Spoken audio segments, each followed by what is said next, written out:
Assalamualaikum warahmatullahi wabarakatuh. Perkenalkan, nama saya Fitri Nadianingsih dari kelas 2 PK2. Kali ini saya akan menjelaskan tentang dasar-dasar komunikasi dalam bisnis dan bentuk-bentuk komunikasi dalam organisasi. Dalam era globalisasi saat ini, peranan komunikasi dalam proses manajemen kaitannya dengan dunia bisnis semakin meningkat. Sebagai seorang manajer yang mengelola suatu organisasi perusahaan, tentu diperlukan keterampilan komunikasi yang baik. Menurut Fiedler, dalam Sri Astuti Padmaningsih pada tahun 2006, dijelaskan terdapat 3 jenis keterampilan manajerial yang harus dimiliki oleh seorang manajer. Keterampilan dasar tersebut, yang pertama ada keterampilan konseptual atau conceptual skill, yaitu keterampilan seorang manajer dalam konsep pemikiran ide gagasan yang sangat berguna bagi penyusun rencana dan pemecahan masalah nantinya.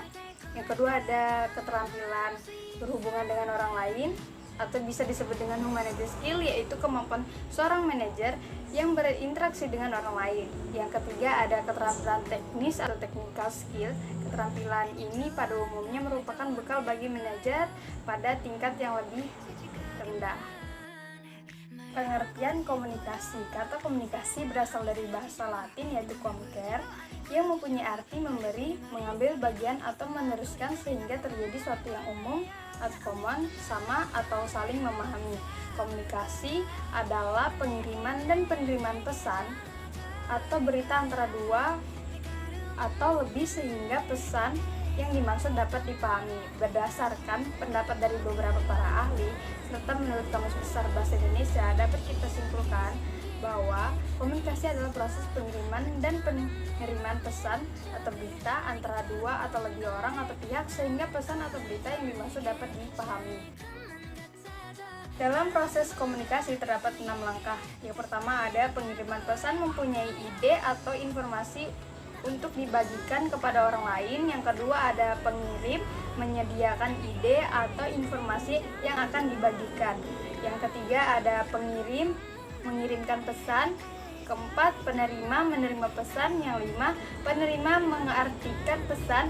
Dan yang keenam, penerima mengirim umpan balik. Selanjutnya, elemen-elemen komunikasi. Yang pertama ada sumber informasi, yaitu source adalah seorang yang menyampaikan pesan. Pada tahap ini sumber informasi melakukan proses yang kompleks dan terdiri dari beberapa langkah. Yang pertama ada timbulnya suatu rangsangan atau stimulasi yang menciptakan pemikiran dan keinginan untuk berkomunikasi. Yang kedua ada pemikiran ini di-encoding menjadi pesan, kemudian pesan tersebut disampaikan melalui saluran atau media kepada penerima. Yang kedua, encoding adalah suatu proses di mana sistem pusat syarat sumber informasi memerintahkan untuk memilih simbol-simbol yang dapat Kemudian yang ketiga, pesan atau message adalah segala sesuatu yang memiliki makna bagi penerima.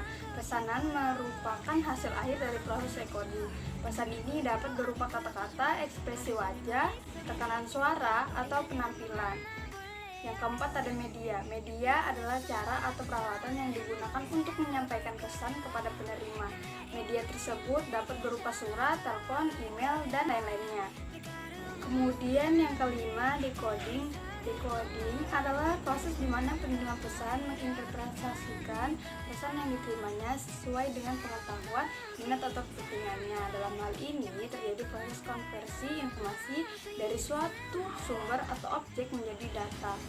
Yang keenam ada feedback atau umpan balik, adalah respon yang diberikan oleh penerima pesan kepada pengirim pesan sebagai tanggapan atas informasi yang dikirim sumber pesan. Dan yang ketujuh ada hambatan atau noise, adalah berbagai hal yang dapat membuat proses komunikasi tidak berjalan dengan efektif. Hambatan itu juga terkait dengan lingkungan sekitar. Hambatan dalam penyimpanan pesan dapat berupa hambatan verbal, hambatan non-verbal, ataupun lingkungan itu sendiri. Selanjutnya adalah tujuan dari komunikasi bisnis. Yang pertama ada memberikan informasi atau informing. Dalam hal ini, informasi yang dimaksud adalah hal-hal yang berkaitan dengan aktivitas bisnis dengan berbagai pihak. Misalnya seorang manajer marketing ingin meningkatkan penjualan produknya, maka ia mencoba memasang iklan di berbagai media. Yang kedua, melakukan persuasi atau persuadi. Persuasi adalah cara berkomunikasi yang digunakan untuk mempengaruhi dan meyakinkan orang lain. Persuasi sering dilakukan dalam aktivitas pemasaran agar orang lain terpengaruh dan membeli suatu produk. Dan yang ketiga, melakukan kolaborasi atau kolaborasi.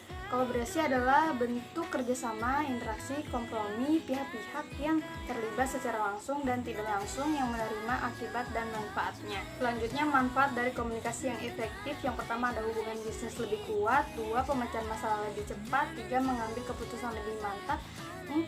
Produktif lebih meningkat. 5. Arus kerja lebih mantap. 6. Bahan promosi lebih jelas. 7. Citra profesional lebih meningkat. Dan 8. Stakeholder lebih meningkat.